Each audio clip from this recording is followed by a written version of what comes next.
What's up, folks? How's it going? This is Waj. Hope you guys are all doing well. So for the past couple of weeks, we've been testing out the Asus ROG and the Razer Phone 2. Now, this new emerging market of gaming-centric smartphones is becoming increasingly popular, and these two phones are certainly leading this category. Now, we're going to discuss the key differences between the two, but more importantly, we're going to talk about whether you even need a gaming-specific smartphone. Something like the Xiaomi Pocophone has the exact same GPU and CPU configuration, similar resolution, and even the exact same 4,000 milliamp hour battery capacity, but only retails for under $300 versus you're going to pay almost $900 for the ROG phone and under $800 for the Razer Phone 2. Which begs the question is, what are you actually paying for when getting a gaming phone besides some fancy RGB lighting and a custom Android skin? Well, certainly that's the case, but you're also paying for a couple of other things. Firstly, a gaming specific smartphone usually delivers a better than normal audio and video experience.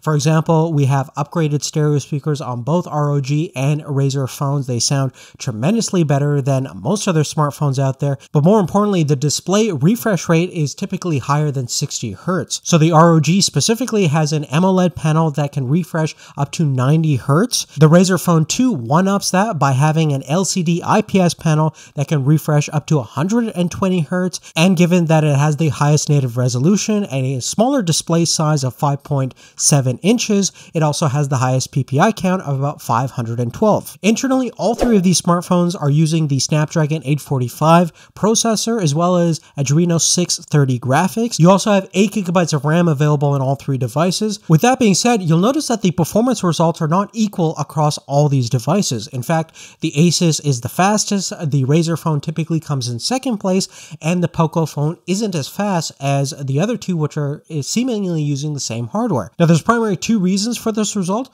One, the gaming phones have better cooling dynamics, and secondly, the processors are being clocked at a higher frequency, thus resulting in the slightly better performance. And this is certainly most apparent on the ROG phone, where you can select X mode, where it will deliver higher overclocking frequencies even beyond what the Razer Phone 2 can do, thus resulting in these higher performance scores in Geekbench and Tutu and 3D Mark Slingshot Extreme.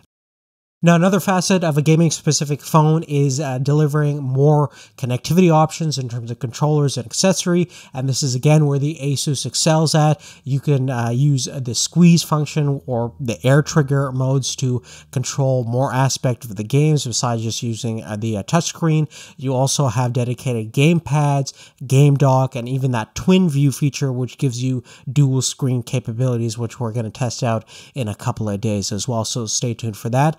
The Razer doesn't give you quite the amount of options in terms of accessories, and besides just using the passive touchscreen, there's no other mode of control that's built into the device itself. Now, despite all those factors, we do still have to keep in mind that the Razer Phone 2 does have the higher refresh rate, and after getting used to the 120 Hz, I think everything should be in that high refresh rate, whether you're playing games or just browsing the UI. 90 Hz is nice, and there's definitely a perceivable difference coming from 120 down to 90 Hz, and both are far superior than 60 Hz, which are on most smartphone displays these days. Now, despite all these things we've talked about, at the end of the day, when it comes to a pure value perspective on things, I don't think that these gaming-specific smartphones are worth the money, especially when you have to pay 2 to 3 times as much to get these minor advantages. In fact, I believe the Pocophone is on sale for under $280 if you use our coupon code below, but even at under $300, it's an exceptional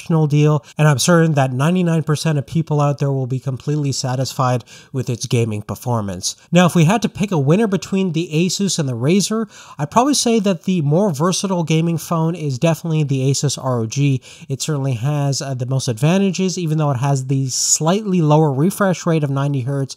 I think at the end of the day, its accessories might be the selling factor, especially for some people who want a better control interface than just a touchscreen. Now, we're going to be covering some of those accessories in the next couple of weeks, so definitely make sure you have notifications turned on for our channel, and I want to thank you guys so much for watching. In the meantime, we'll see you real soon. Take care.